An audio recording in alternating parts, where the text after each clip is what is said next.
ساتھ ہی فرمایا کہ فاطمہ مجھے اللہ نے بتایا ہے، اللہ نے وحی کی ہے کہ فاطمہ تو جنتی عورتوں کی سردار ہوگی۔ کیسے شان بیان نہ ہو، کیسے رفت بیان نہ ہو، کیسے شان بیان نہ ہو، کیسے بلندی بیان نہ ہو۔ اہل بیت میرے ایمان کا حصہ، اہل بیت میری محبت کا حصہ، اہل بیت میرے دل میں شامل، ہر کی گواہی میں شامل، اہل بیت عظمت میں بلند، اہل بیت وقار میں بلند، اہل بیت طہارت میں بلند، اہل بیت عقیدگی میں بلند، اور اہل بیت اپنے ایمان میں بھی بلند ہے۔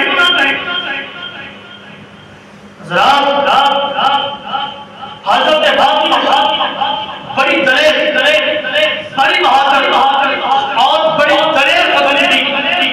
ایک روز مکی لوگ تھا، اس سارے کافلے میں قرآن نمایا کہ جب اللہ کے نبی سجدے میں جائیں گے، اونٹ کی اوجری لا کے نبی کی قبر میں رکھیں گے اور بعد میں تماشا دیکھیں گے۔ استغفر اللہ معاذ اللہ، ایسا ہی کیا۔ اللہ کے نبی سجدے میں گئے، لوگوں نے اوجری لا کے نبی کی قبر کے اوپر رکھ دی۔ ہائے وہ نبی جس نے دین کی خاطر تکالیف اٹھائی، پریشانیاں برداشت کی اور گندی اوجری کو برداشت کر کے بھی نماز کو چھوڑا۔ بولو یار، تنگی کو، تکلیف کو، اوجری سے زیادہ گندی چیز نہیں ہوتی، اس کو بھی برداشت کیا، مگر پھر بھی اللہ کے نبی کی نماز کو نہیں چھوڑا۔ آج کوئی مصروفیت بھی نہیں، کوئی ایسا ضروری کام نہیں، نماز چھوڑ دیتے ہیں۔ بتاؤ اللہ پاک کو کیا دکھائیں گے ہم؟ اس کو کہا جائے آؤ نماز پڑھنے چلیں، جواب دیتا ہے کپڑے خراب ہیں۔ اس کو یہ کہا جائے آؤ دعوت پہ جانا ہے، جواب دیتا ہے کپڑے بدل کیا ہے۔ یہ حقیقت ہے اور 100% حقیقت ہے۔ اللہ کے نبی کی قبر کے اوپر اوجری رکھی گئی، سارے خوشی کے ساتھ لوٹ ہو رہے، کسی نے جان حضرت فاطمہ کو بتایا، فاطمہ رضی اللہ تعالیٰ تیرے باپ کی قبر کے اوپر اوجری رکھی، لوگ تماشا دیکھ رہے۔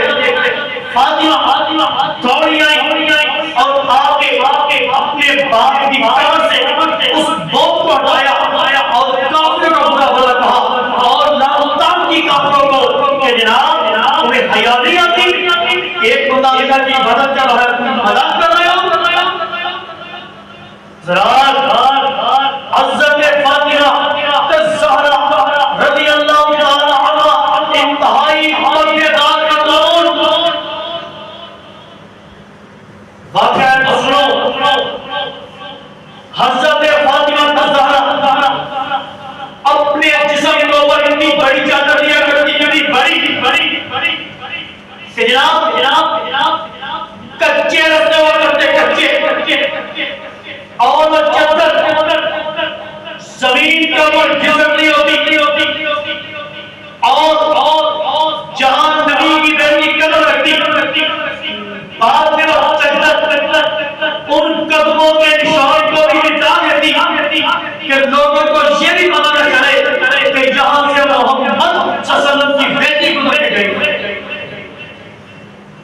آج کل ہمارے پر کیا ہوا، اور منہ کا جسم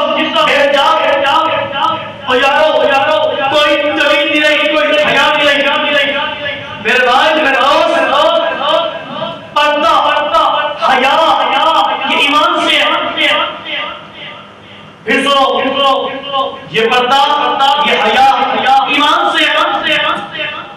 جس سے پردہ حیا نکل جائے سمجھ لو ایمان بھی کمزور ہے۔ لہذا اللہ کے نبی کی پیاری بیٹی حضرت فاطمہ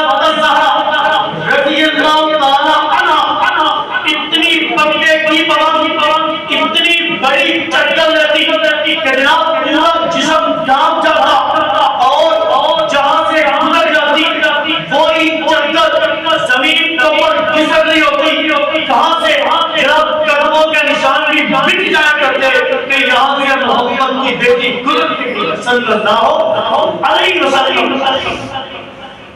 اور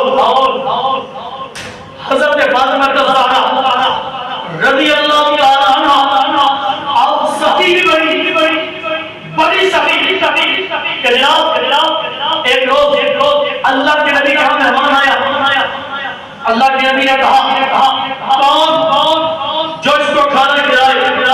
حضرت سلمان فارسی رضی اللہ تعالی عنہ اس مہمان کو لے کے چلے کھانا کھلانے کے لیے. یہی آواز حضرت فاطمہ کے کان میں بھی بڑی کہ میرے باپ کا مہمان وہ بھوکا کھانے کی ضرورت ہے. آج کل ہمسایہ بھی بھوکا ہو ہمیں خبر نہیں ہوتی. کوئی گلی میں بھوکا رہتا ہو ہمیں خبر نہیں ہوتی. کوئی مسکین ہو خبر نہیں ہوتی. بیوہ ہو خبر نہیں ہوتی. یارو ہمارا حق بنتا ہے جس طرح ہم اپنی ضروریات کو دیکھتے ہیں گلی محلے میں کم از کم ایک گھر آپ کی نظر میں ہونا چاہیے کہ یار کم از کم اپنی کمائی میں تھوڑا بہت ضرور حق ہے. کیوں بھائی غریب لوگوں کو خیال رکھو گے انشاءاللہ. یا زیادہ نہیں گھر میں کھانا پکائے ایک کولی ایک پلیٹ زیادہ سالن کی بھی بیچ سکتے ہیں. چاول پکائے چاول کی پلیٹ بھی بیچ سکتے ہیں. کوئی اچھی چیز کا نہیں بھیج بھی سکتے ہیں. ہمیں چاہیے ہم غریبوں کا خیال کریں مارے بیوہ لوگوں کا خیال کریں. اگر اللہ نے مال دیا تو غریبوں کا دیا. حضرت فاطمہ کے کان میں بات پڑی میرے باپ کا مہمان بھوکا. جناب دروازے کھول میں آئی دیکھا دونوں جا رہے. حضرت سلمان فارسی اور مہمان وہاں سے آواز دی اے چچا سلمان فارسی کہا بتاؤ بیٹی فاطمہ کیا بات ہے؟ کہا مجھے پتا چل رہا ہے کہ میرے باپ کا مہمان بھوکا ہے. میں نے اپنے سارے گھر میں دیکھا مجھے کچھ کھانے کو نظر نہیں آیا مگر میں نہیں چاہتی کہ میرے باپ میرے نبی کا کوئی مہمان بھوکا جائے. ایسا کرو میرے پاس ایک چادر ہے اس کو لے جاؤ. شمعون ایک جوہری تھا تاجر کا اس کے پاس لے جاؤ. جا کے کہنا سارا بچہ کہنے لگا اسے کہنا محمد کی بیٹی نے گھر میں کچھ نہیں تھا چادر تھی یہ بیٹی ہے اس کو رکھ لو اس کے عوض میں آٹا دے دو. وہ پکا کے میں نے اللہ کے نبی کے مہمان کی نماز نوازی گئے. حضرت سلمان فارسی رضی اللہ تعالیٰ عنہ کہا شمعون یہ چادر رکھ لو اس کے بدلے آٹا چاہیے. اس نے کہا یہ چادر کہاں سے آئی؟ سارا واقعہ بیان کیا. ایسے اللہ کے نبی نے کہا تھا میرا مہمان بھوکا کھانا دیا جائے. اللہ کے نبی کی بیٹی نے سنا گھر میں کچھ نہیں تھا اس چادر کو دیا کہا جا کے بیچو اس کے بعد آٹا ملے لے آؤ. مبغاق کے اللہ کے نبی کے مہمان کے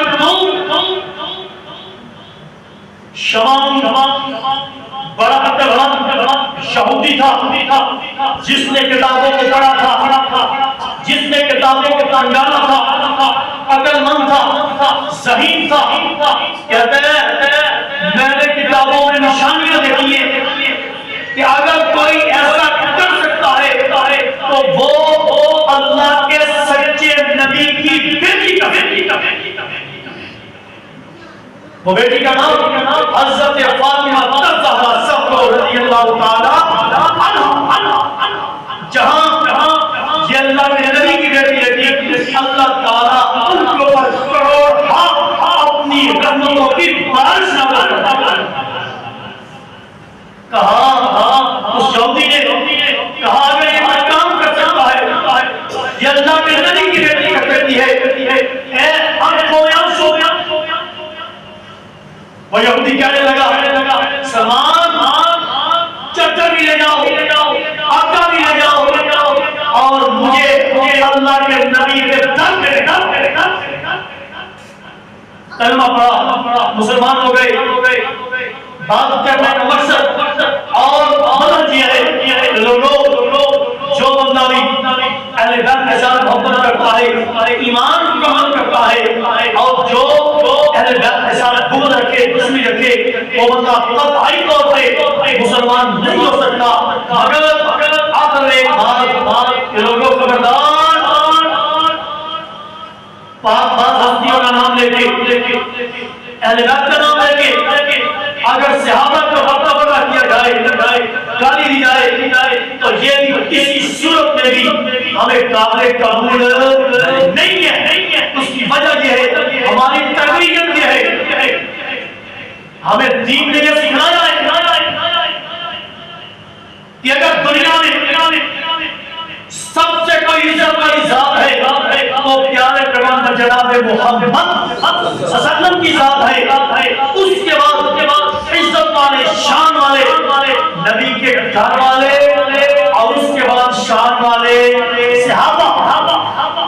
اگر کوئی بھی ان کے بارے میں کسی بھی طرح سے اپنی زبان کو گستاخی کے درجے میں بات کرے گا تو ہماری زبانیں بھی چپ نہیں رہیں گی، ہم بھی ان کا دفاع کرتے رہیں گے۔ شروع میں نے کہا اللہ سے ہم دعا یہ کرتے ہیں اور اللہ سے ایسی مانگتے ہیں، اللہ جب موت آئے اللہ تیرے تابعدار ہو، اللہ جب موت آئے تو تیرے نبی کے تابعدار ہو، اور جب موت آئے اہل بیت کی محبت ہو، صحابہ کی محبت ہو، اللہ اولیاء کی محبت ہو، اللہ ایسی حالت میں اللہ ہمیں موت عطا ہو۔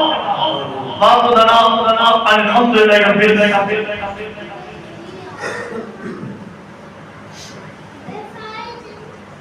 ان الحمد لله نحمده ونستعينه ونستغفره ونعوذ بالله من شرور انفسنا ومن سيئات اعمالنا، من يهده الله فلا مضل له ومن يضلل فلا هادي له، ونشهد ان لا اله الا الله وحده لا شريك له، ونشهد ان محمدا عبده ورسوله، اما بعد فان خير الحديث كتاب الله وخير الحديث هدي محمد صلى الله عليه وسلم، وشر الامور محدثاتها وكل محدثة بدعة وكل